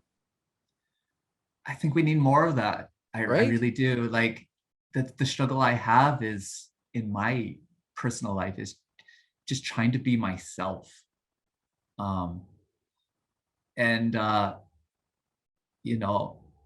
It's extremely difficult for me. Like, I'm still not at that point where I can be fully myself. Like, even right now, I'm holding back. And I think but you're comfortable with me too. So yeah, I think it's because I want to get to a certain point where I don't have to rely. I don't have to rely on other people for money. The one thing about starting my own company is that, of course, I can help people, but I want to get into the position where I can be myself, right? 100%, say whatever I want. And when I face the repercussions, it won't hit me monetarily. Yeah. Or if it will, it's I can work with it. Right. And like if it's like working for an employer, Mm-hmm. like, if I say the wrong thing, I might get fired, I guess, right? yeah. And I want fuck you money. That's what I want. I really Where you can go buy $3,000 worth of Yu-Gi-Oh cards. no, no, no. I just want to get to that point where I have money and I can say no to people, and Oh, I just want to get like where like I am not cornered by money, okay. and I want to get to that situation as soon as possible. I think you're on the right track. I think so too. Of course I want to help people, but Yeah. I want the fuck you money, and Oh my I God, want, Jan. yeah. Now he's swearing. Ha! Told me Holding off back. camera to tone it down. Ah. No, I didn't. I just said, Garrett. oh, maybe it. I did. Maybe I did. Stop it. That's funny. No, Yeah. I think you're being as much Jan as you want to be right now. I could be more myself. I guess. I don't know. I think I like the thoughts that come into my head. I really hold back. Oh, have I been an absolute menace? No. Like, no, but the things that I want to say is I really hold back, and uh, maybe that's a good thing or not. I don't know. I think you should just let it out. Well, I guess it all depends how you carry yourself too, in a way. Because like me and Michael have noticed that like we do just some off-brand, off-color shit, and there's like no consequences. If I start a company, can I be that way? And That's the I'm whole struggling with those thoughts. And for me personally, it projects you, I guess, as like authentic I think so too. and I real. really Like do. he just had a really controversial take and didn't bat an eyelash or apologize. Like I think it just shows that you just know your opinion and you're comfortable with it. Yeah. Yeah.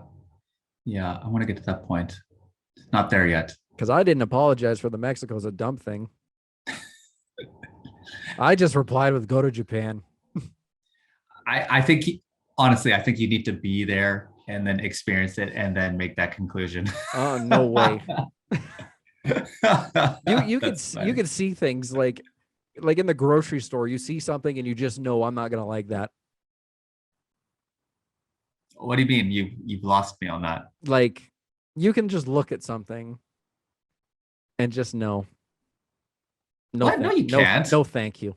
What? Yeah, You got to explain that a little more to me, Gary. For example, maybe it's just a me thing.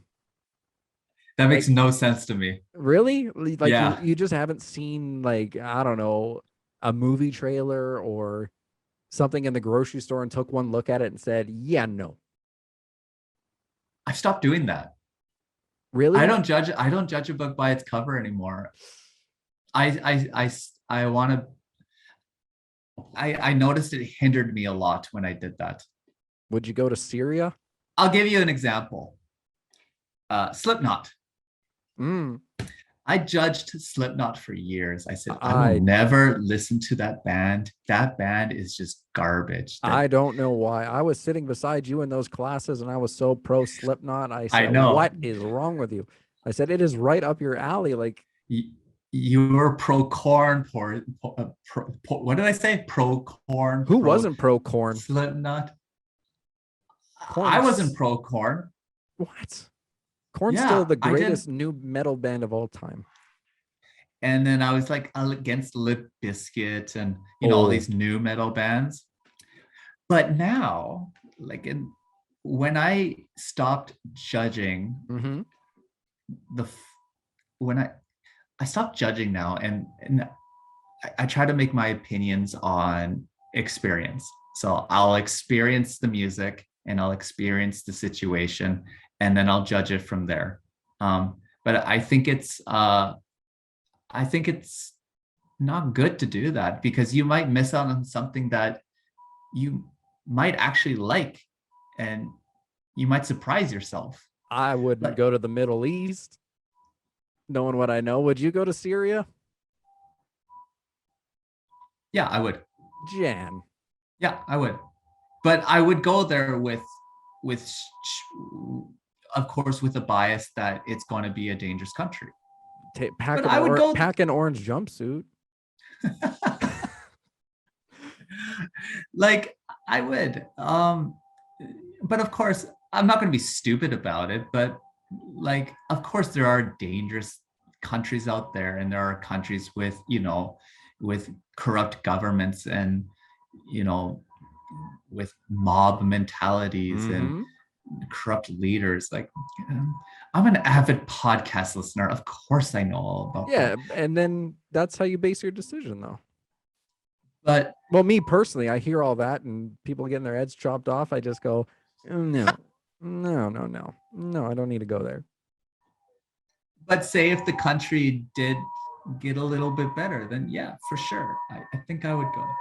Oof. That's a hot take, Jan. Yeah.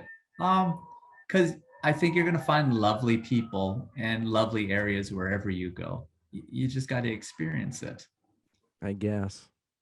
Yeah, I'm indoctrinated. I just want to go to Japan. I think you should think about your Mexico statement, and you know what? I've heard the same thing about Mexico, and I've seen the same thing about Mexico. But I'm seeing, like, my mom's in Mexico right now. What? And she's loving it. Are you not stressed? No, she's loving it. That's because the people that are loving it are a lot of like middle-aged white women, though. Like, I'm pretty sure I have somebody there right now, an aunt. But what's wrong with that? She's loving it. She's in a beautiful area of Mexico. I feel it's very it's a very fabricated vacation. Ah, interesting. So you are talking about you distinct Mexico in two ways. Your distinction of Mexico is the fabricated cruise line Mexico. Yeah, it's a very fabricated, but there's also so much like dangerous presence about that I would find it very hard to, put my hat off and relax. What do you mean dangerous? The cartel. Okay. And that's what I thought. Just so many crooked people, But whatever country you go to, if you are nice, and then if you take advantage of. No, I'm not saying be a dumbass and it have people take it. If you be a decent person in a country, then I don't think you're going to get the same experiences of people who are dumbasses in a country. Well, we had an idea, me and Michael, get people to crowdfund our trip to Mexico. And then I'll shoot a vlog there. Not bad. I hope you do that. Please do that. Yeah. Please do that. Do that. I will try. Do that. What's that one website? Is it Patreon? No, not Patreon. We do have a Patreon account. But that's monthly, right? Yeah. No, I'm talking about what's that? It's kind of like Kickstarter. Indiegogo or Kickstarter. Yeah. But it's more for donations for people who are doing more personal. I can't remember what it's called now. It's not for like making, like, Kickstarters for like products and game, to make games and GoFundMe. Yeah. GoFundMe. You could probably do that on GoFundMe. Yeah. Oh my God. Could you imagine the content of me in Mexico? It's actually nice having you on here. It's good to have somebody to, I don't know, counteract my agent of chaos attitude. Because me and Michael just get in a whirlwind of toxicity. We're just like, Mexico's a dump. No, there's nobody there's nobody to defend the Mexicans, and you've really stepped up today. I'm defending the Mexicans right now. But no, I think that'd be great content. Me and him running around, Mexico. I think if you go, I think you will find a part of Mexico Alcohol. that will surprise you. Yeah, I'll just drink till I'm blacked out. Yeah. If I people hope you pay do for it, I'll be there. Do it. And Do it. I'll do some good journalism. Do it. Do it. I'll let the Do it. cartel scoop me up so I can let people see the real Mexico. You're at a position where you can do it. I guess. Yeah, I think you can. That sounds great. It's not going to be my money. Of course. You don't invest in something with your own money. No. I learned that the hard way. I did a clothing company with my own money, and guess what, bud? Oh, I totally regret that. Whoopsie.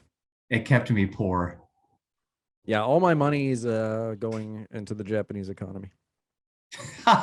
They love you for it. I hope they love me for it.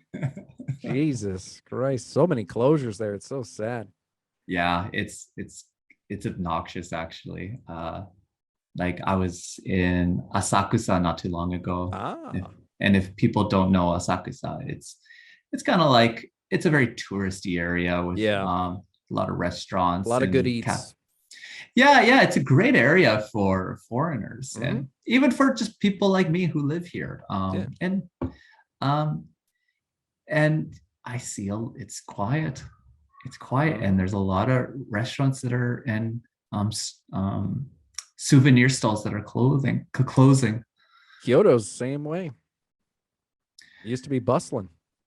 Did you hear about the article that they were did you read the article about people in Kyoto were happy when they had no tourists? Yeah. I've heard it flip-flop though.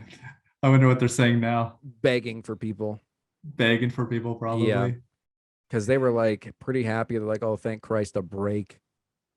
And now they're just like, my store that's been around for like 4 decades of my family is going to be closed this month. Like, I started this business with my family, and we're in the tourist economy, and you know what? I'm so happy that these tourists are gone. Oh wait, they make me money. Oh no, come back. Yeah, they backtracked quite a bit.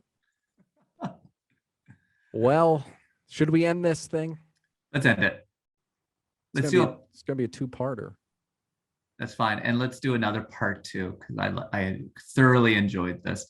Garrett, I got one thing to say though. Okay. How about for part 2, we do some debating? Oh, please. Because you miss debating. You seem to be like a positive neutral. And I'm a chaotic neutral. I just love debating. Me too. I don't want to offend. I don't want to offend you. No, like I don't get offended in debates.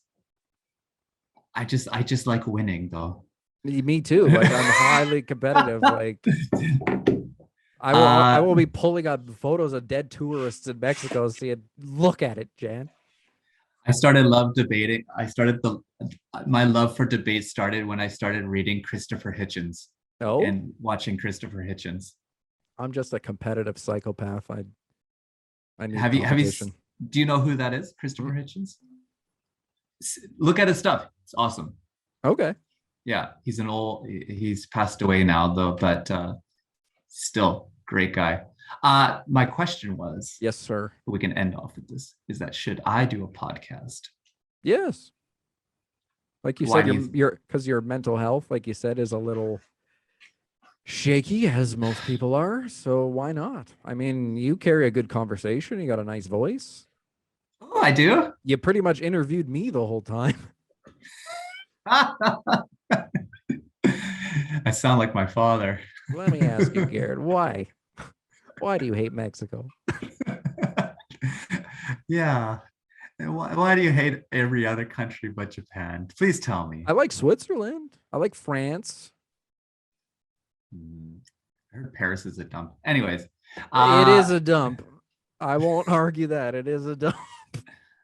I don't want to put the time into a podcast though. Like I would like to just do the podcast and then just not edit it and just release it. You can get away with that if you're really slick about it. If you keep your time down to 40 minutes and you got yourself an outline. Is 40 minutes the The juicy amount? From what I've noticed, Is that how you make the moolah? I haven't made 40-minute any. podcast? I haven't made any money. No, Not a dime. not a dime. No. Okay.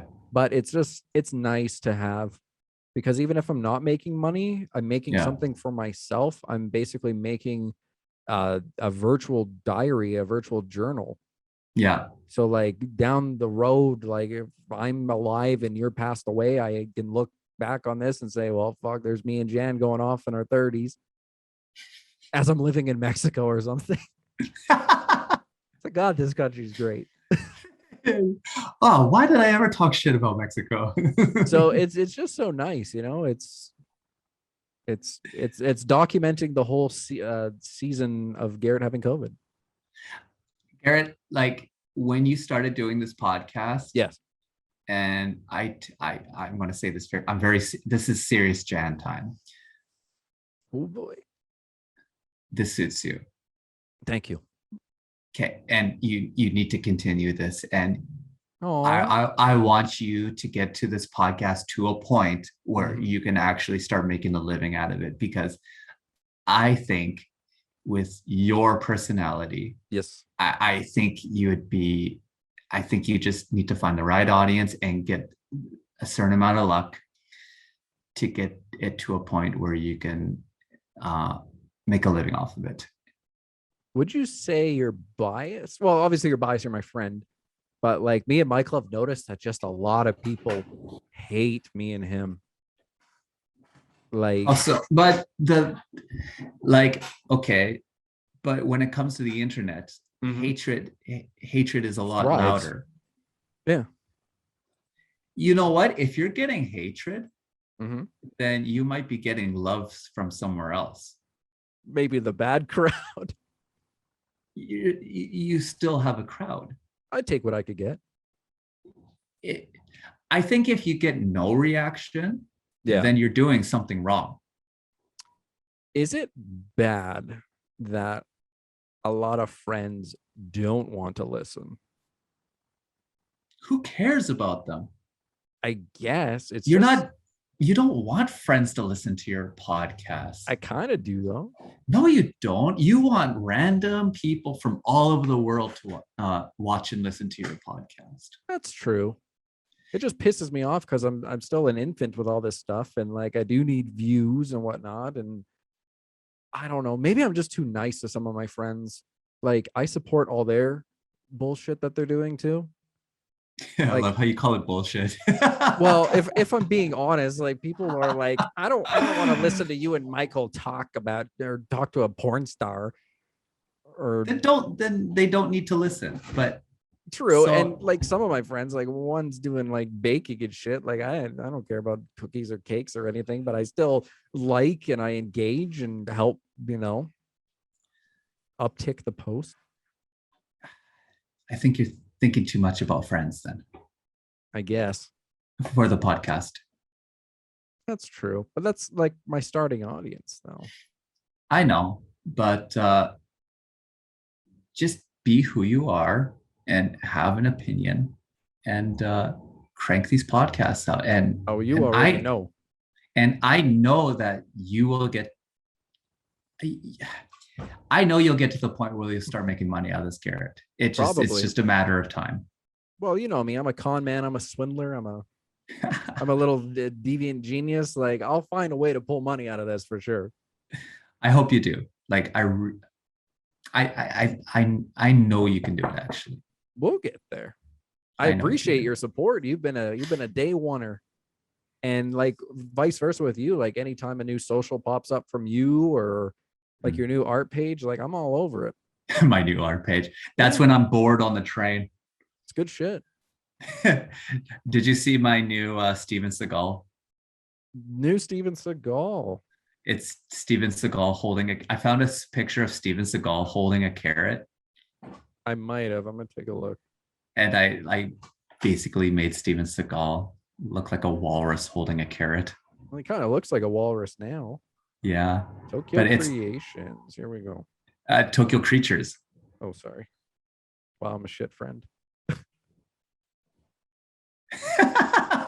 That's the one. It got 12 likes. You know how surprised I was about that? That's my account gets like 1 or 2 likes, but that one got 12. Oh. Well, I appreciate the kind words. Do it, rock it. My I know God, you can is do it. hot in here though? This computer is running hot. The equipment's running hot. Hot conversation, hot guest. Very hot guest. But no, we should definitely do this more often. You'll be on my YouTube and the Spotify. Perfectly fine. That's perfectly fine.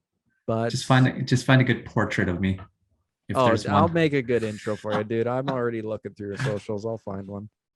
Sounds good. But for the kind words for you, obviously, I'm very proud of you. I was there from the beginning, and I watched you leave and flourish in Japan. Yes, you did. Gave you a hug like a week before you went to Japan. I said, yes, you did. I said, I'll see you soon. You did say that. You did say that. I did. And you did. And who knows? Maybe it's going to be permanent next time.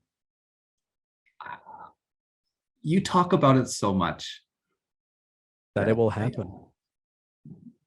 You talk about so much that I'd be surprised if you didn't come to Japan. Well, I'll be there. Okay. I'm gonna spend my month there looking into opportunities. Do it. Seeing what's available. Of course, if you need my help, let me know. Oh, I will be in contact with you. We are taking Kabukicho by storm. Sounds good. I'm gonna rent us the sound studio there. We're gonna record a demo. Make an album. That's good. Do it. Let me know. Have you been in one of those sound studios? No, I can't say I have. That I think would also be super therapeutic for you if you're ever down and missing the gym. Go rent one of these places. It was dirt cheap. I paid $28 for 3 hours. Okay, so what is this? It's called Noah Sound Studios. Noah Sound Studios. Okay. They're all over Japan. And you go in there, you don't even need your own equipment. They have kick-ass guitars for rent for so cheap. Do they have drums there? Yeah, the drums are in every room. You don't have to rent drums. That's why I went to play, because I play the drums. I was just thinking about looking for something like this. Yeah, especially for the YouTube channel that I wanted to do. Oh, it is so mint. And they have so many other options for you to rent, and it's so cheap because musicians are normally broke. Yeah. So they really cater to that. Honestly, if I wanted to rent a 7-string nice Ibanez guitar, they would charge me $4. That's it? And then it's mine for the 3 hours. Wow. They rent effects pedals for free, whatever you need. They have a recording console inside of the studio. So Jeez. I got a drum set and I just went ham for 3 hours. Got a double bass pedal for free. Noah Sound Studio? Noah Sound Studios.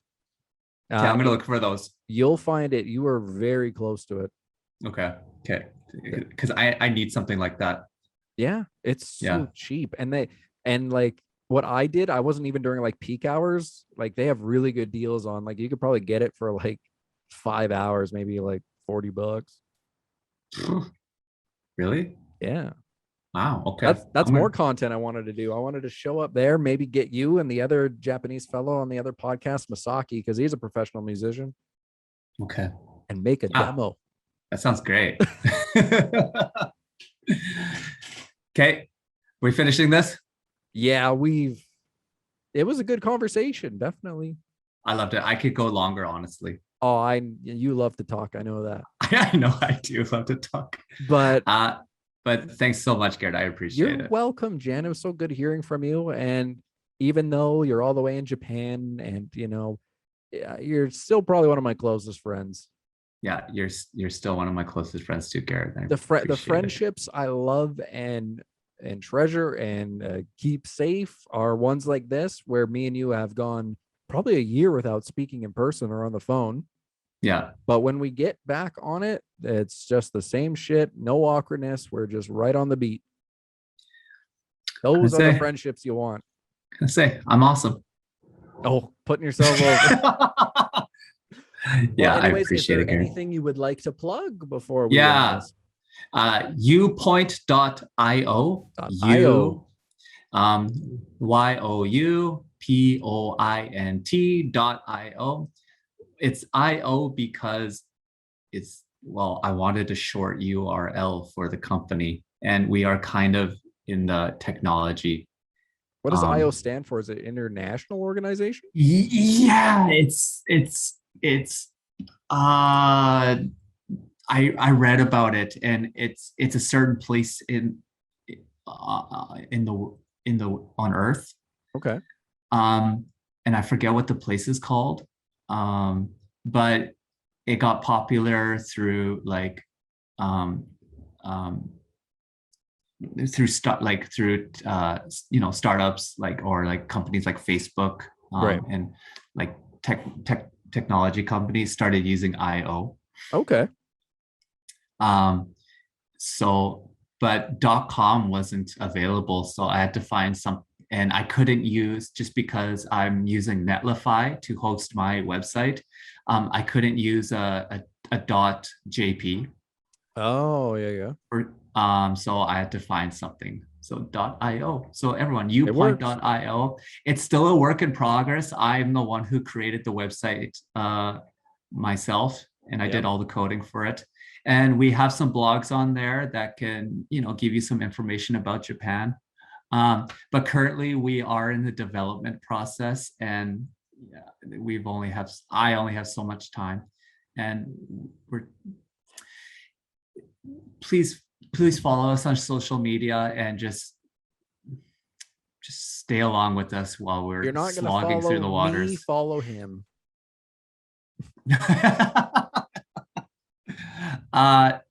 Yeah. So, and if you want to come to Japan, and if you need any information, please message us at Upoint, because we made this company for people who want to live overseas, and we can definitely help. And Garrett, if you need anything, message us at Upoint. You know what I need? I need the borders open. That too. Jesus. Yeah, that's it for now. Of course, once we get our crowdfunding going for Upoint, I think I would like to do another podcast with you. Okay. But anyways, we'll call it there. Sounds good. Talk to you later, dude. Okay, thanks, dude.